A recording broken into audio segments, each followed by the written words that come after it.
برادران ملت اسلامی، السلام علیکم ورحمۃ اللہ وبرکاتہ۔ الحمد للہ وکفا وسلام علی حبیبہ المصطفیٰ، اما بعد فاعوذ باللہ من الشیطان الرجیم، بسم اللہ الرحمن الرحیم۔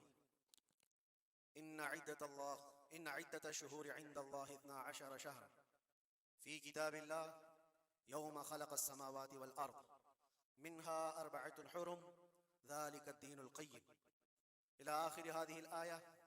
صدق اللہ مولانا العظیم۔ بارگاہ رسالت محمد صلی اللہ علیہ وسلم میں درود پاک کا ہدیہ پیش کریں۔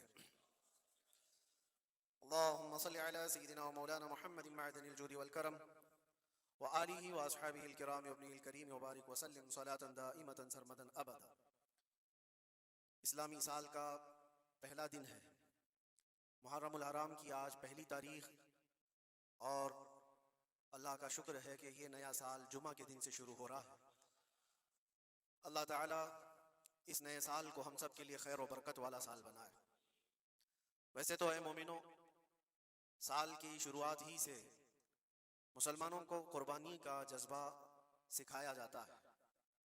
ذی الحجہ کے مہینے میں بہت بڑی قربانی، جس کو ذبح عظیم کہا ہے قرآن عظیم نے، سیدنا اسماعیل علیہ السلام کی قربانی کی یاد دلائی جاتی ہے۔ اور محرم آتی ہی شرق و غرب، شمال و جنوب، تمام تر مومنین کے درمیان ایک چرچا مشہور ہو جاتا ہے، وہ صبت رسول، لخت جگر بطول سیدہ فاطمہ الزہرا کے آنکھوں کے نور سیدنا امام حسین اعظم رضی اللہ تعالیٰ عنہ کی قربانی کے چرچے ہیں۔ اور میرے عزیزو، صدیاں بیت گئی سیدنا امام حسین کی قربانی کو لے کر، لیکن ذکر اب تک پرانا نہیں ہوا۔ ہر سال مسلمانوں کے درمیان یہ ذکر بڑے زور و شور سے آتا ہے، اور بڑے اہتمام کے ساتھ مومنین اس کا سننے کا اہتمام کرتے ہیں۔ میں ایک چیز آپ کو بتاؤں، کبھی کسی نے یہ نہیں کہا کہ ہر سال کربلا کی داستانیں کیوں سناتے ہیں۔ آدمی اگر ایک کہانی سنا ہو تو دوسری مرتبہ سننے کا اس کو دل نہیں کرتا، یا اگر بہت انٹرسٹڈ ہے تو دوسری مرتبہ سن لے گا، تیسری مرتبہ دل نہیں کرتا۔ لیکن مجھے بتاؤ، بچپن سے ہر سال آپ شوق سے سنتے ہیں یا نہیں امام حسین کو؟ اور کبھی مقرر سے یہ نہیں کہتے یا سنانے والے سے یہ نہیں کہتے کہ ہر سال یہی سنایا جا رہا ہے، بلکہ میں یہ کہتا ہوں، ہم اگر ہر سال کربلا کی داستانیں سناتے تو چلو مان لیا کہ کوئی مولوی صاحب لوگوں نے یہ شروع کر رکھا ہو، لیکن یہ کروڑوں کے عوام کیا پاگل ہے جو ہر سال سننا چاہتے ہیں؟ حقیقت میں بات یہ ہے، میں اس کو ایک فلسفے سے سمجھانا چاہتا ہوں۔ آپ کلمہ کون سا پڑھتے ہیں؟ لا الہ الا اللہ محمد رسول۔ آپ کے باپ کا کلمہ بھی یہی تھا، آپ کے دادا کا کلمہ بھی یہی تھا، پردادا کا بھی کلمہ یہی تھا، سالوں پہلے بھی جائیں تو صحابہ، تابعین، اولیاء کا کلمہ بھی یہی تھا۔ 14 صدیاں بیت گئی، ہر صدی میں یہی کلمہ، اور آج بھی ہم اس کلمے کو ایک بار نہیں سینکڑوں مرتبہ پڑھتے ہیں، اپنے بچوں کو بھی یہی یاد دلاتے ہیں۔ لیکن کبھی یہ کیوں نہیں کہتے کہ یہ کلمہ بہت پرانا ہے، اسی کو کیوں پڑھا جاتا ہے؟ نیا کلمہ نہیں آئے گا، پرانا ہے، سب کو پتا ہے، لیکن پڑھنے میں کبھی کسی کو اکتاہٹ بھی نہیں آتی۔ کلمہ طیبہ جو پڑھتا ہے اسے اندازہ ہوتا ہوگا، شوق سے اس کا ورد کرتا ہے۔ جہاں پر بھی ذکر کر کے دیکھیں آپ لا الہ الا اللہ محمد رسول اللہ کا، اکتاہٹ نہیں آتی، بے چینی نہیں ہے، اس میں جدت ہے، اس میں نیاپن ہے۔ یہ کلمہ ہر صدی کا ہے، ہر زمانے کا ہے۔ تو 14 صدیوں سے جب کلمہ پرانا نہیں ہوا تو پھر وہ بات ہمیں یاد آتی، حسین اعظم ہے کون، جس کو اس شعر سے سمجھا گیا ہے، سر داد نہ داد دست در دست یزید، حقا کے بنائے لا الہ است حسین۔ سر دے دیا ہاتھ نہ دیا یزید کے ہاتھ میں، اور حق تو یہ ہے کہ لا الہ کی جڑ کا نام حسین ہے۔ تو لا الہ کی جڑ کا نام، لا الہ کی بنیاد کا نام حسین ہے، تو جس طرح کلمہ پرانا نہیں ہوتا، اسی طرح حسین کا تذکرہ بھی کبھی پرانا نہیں ہوتا۔ عزیزان گرامی، محرم الحرام یہ حرمت والے 4 مہینوں میں سے ایک ہے۔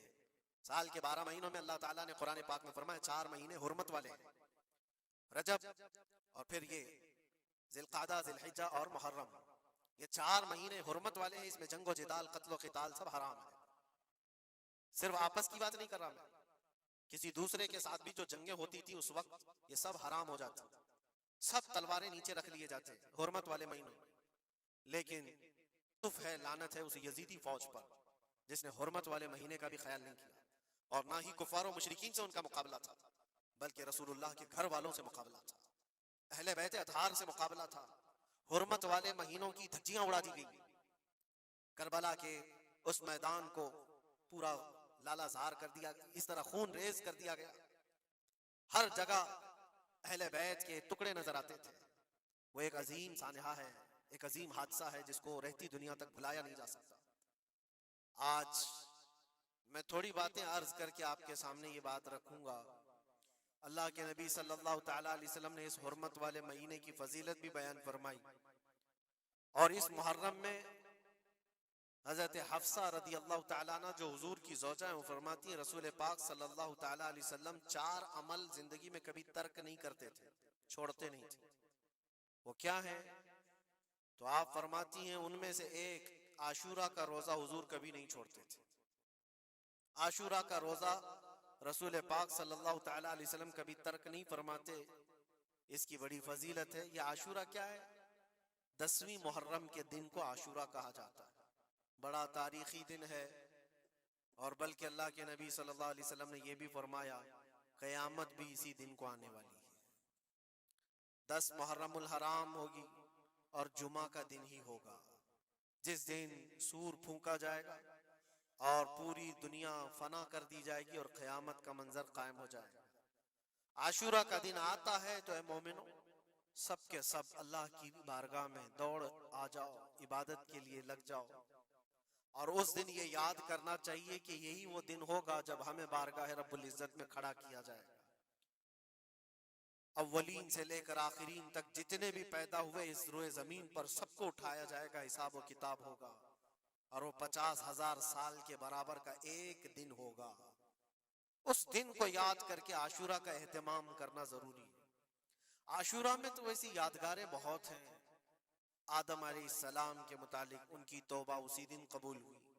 نوح علیہ السلام کی قوم پر جو عذاب آیا تھا طوفان کا، وہ طوفان نوح سے کشتی کو جو نجات ملی نوح علیہ السلام کی، وہ بھی عاشورہ کا دن تھا۔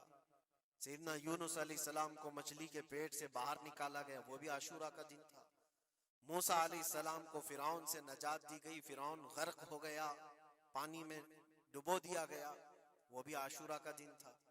بہت ساری اس طرح کی تاریخی چیزیں عاشورہ کے دن، لیکن یہ ساری تاریخوں پر ایک تاریخ غالب آ جاتی ہے، وہ رسول اللہ کے نواسے کی قربانی کا دن، اس لیے کہ وہ پوری امت کو ہلا دینے والا حادثہ ہے۔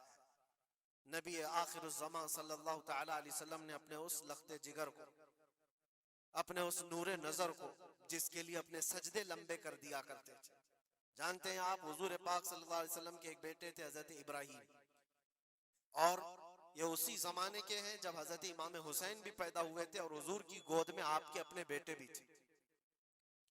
حضور صلی اللہ تعالیٰ علیہ وسلم کے وہ ایک ہی بیٹے ہیں جو 6 مہینے تک زندہ رہے۔ حضور صلی اللہ علیہ وسلم اپنی گود میں بٹھا کر انہیں پیار کر رہے تھے، اور امام حسین کو بھی گود میں رکھے ہوئے تھے۔ ایک طرف نواسا ہے اور ایک طرف بیٹا ہے۔ جبرائیل امین نے آ کر کے عرض کیا اللہ کے نبی صلی اللہ علیہ وسلم سے، کہا رب تبارک و تعالیٰ کی منشا یہ ہے کہ ان دونوں میں سے آپ کسی ایک ہی کو رکھ سکتے ہیں۔ اللہ کے نبی صلی اللہ علیہ وسلم نے امام حسین پر اپنے بیٹے کو قربان کر دیا۔ کہا اے جبرائیل، حسین کو رہنے دو، اس لیے کہ یہ میری آنکھوں کا بھی نور ہے اور فاطمہ کی آنکھوں کا بھی نور ہے۔ پھر چندی دن کے بعد حضرت ابراہیم کا انتقال ہو گیا۔ آپ اندازہ کریں جس حسین اعظم کے لیے رسول پاک صلی اللہ علیہ وسلم نے اپنے بیٹے کو قربان کیا، اور مدینے کی گلیوں میں جس کو اپنے کندھوں پر اٹھا کر سوار کرتے تھے، امام حسین حضور کے صلی اللہ تعالیٰ علیہ وسلم کے کندھوں پر سواری کیا کرتے تھے۔ دوش نبوت جن کی سواری ہو، اندازہ کر سکتا ہے کوئی؟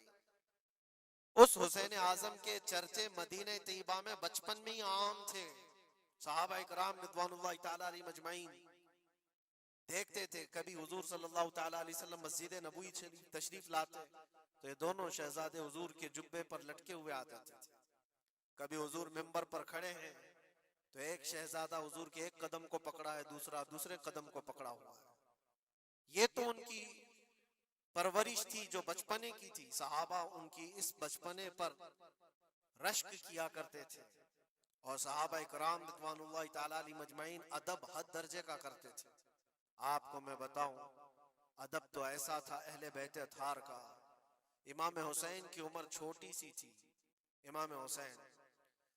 اور ایک زمانہ ایسا تھا جب حضور پاک صلی اللہ علیہ وسلم کے وصال کے بعد حضرت ابو بکر کا زمانہ آیا، 2.5 سال آپ نے خلافت کی. پھر اس کے بعد حضرت عمر کا دور خلافت شروع ہوا. اور حضرت عمر کے دور خلافت کو کون نہیں جانتا؟ ایسے روب و دبدبے والا خلیفہ کہ لوگ ان کی ہیبت سے کانپتے تھے. قیصر و کسریٰ کانپ رہے ہوتے تھے، بڑی بڑی فوجیں تھراتی تھی اس نام سے، حضرت عمر کے نام سے. ان کے دور خلافت میں ایک بار ایسا ہوا تھا کہ حضرت عمر کے بیٹے ہیں عبداللہ، اور ان کا اور حضرت امام حسین کا بچپن میں کچھ جھگڑا ہو گیا. چھوٹی عمر تھی، امام حسین کی بھی عمر چھوٹی تھی، عبداللہ کی عمر بھی چھوٹی تھی. دونوں تکرار کرتے رہے، کچھ نہ کچھ بات چیت ہوئی ہوگی. تو حضرت حسین نے حضرت عبداللہ کو غصے میں یوں کہا، تو کیا مجھ سے بحث کرتا ہے؟ تیرا باپ تو میرے نانا کا غلام تھا،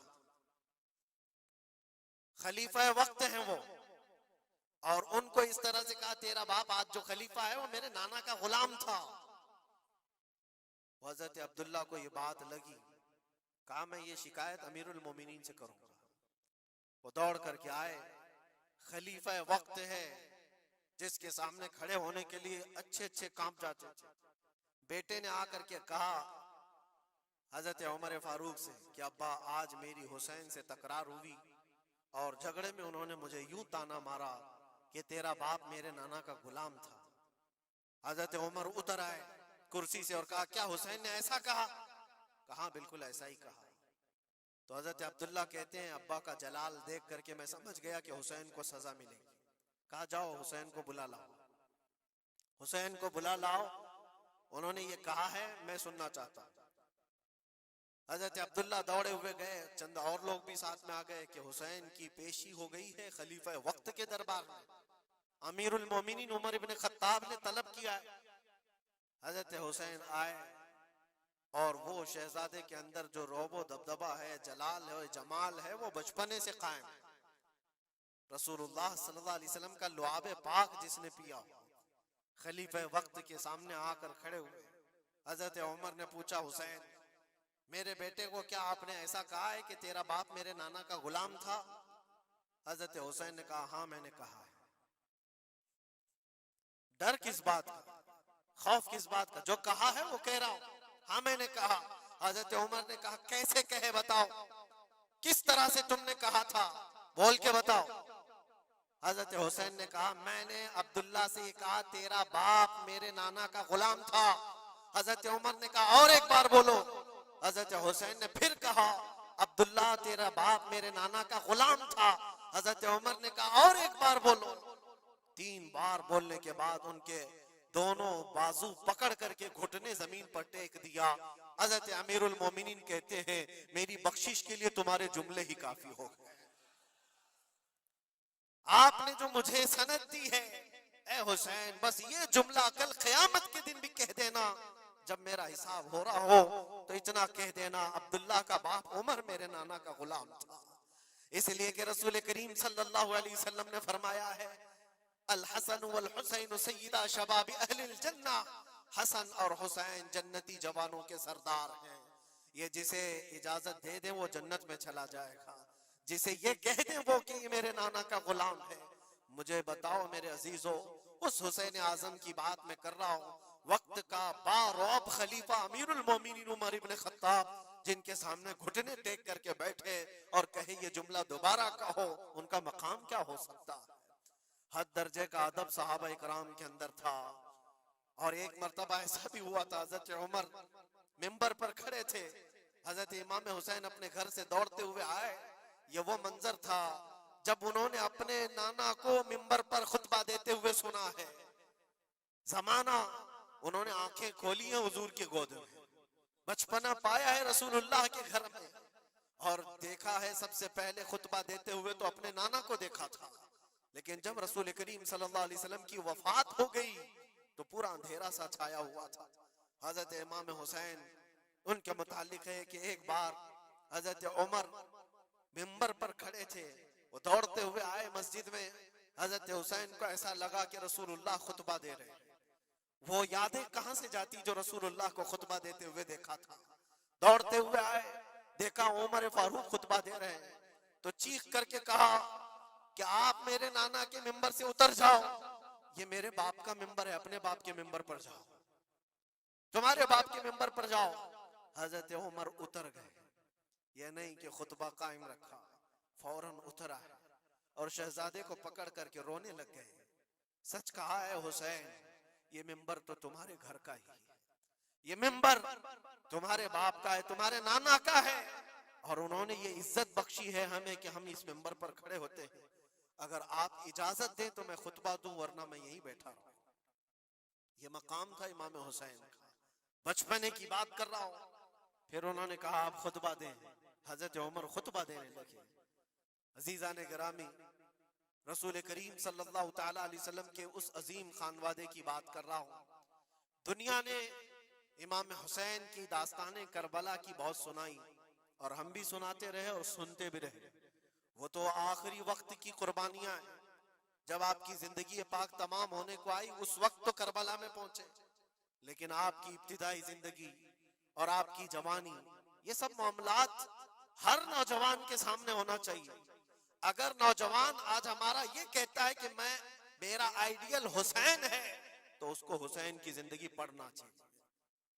اگر وہ پڑھے گا تو یزیدیوں کی طرح جینا چھوڑ دے گا. جینے کا طریقہ یزیدیوں کی طرح اور نعرے حسین کے ہوں تو یہ زمین و آسمان کا فرق ہے میرے عزیزوں.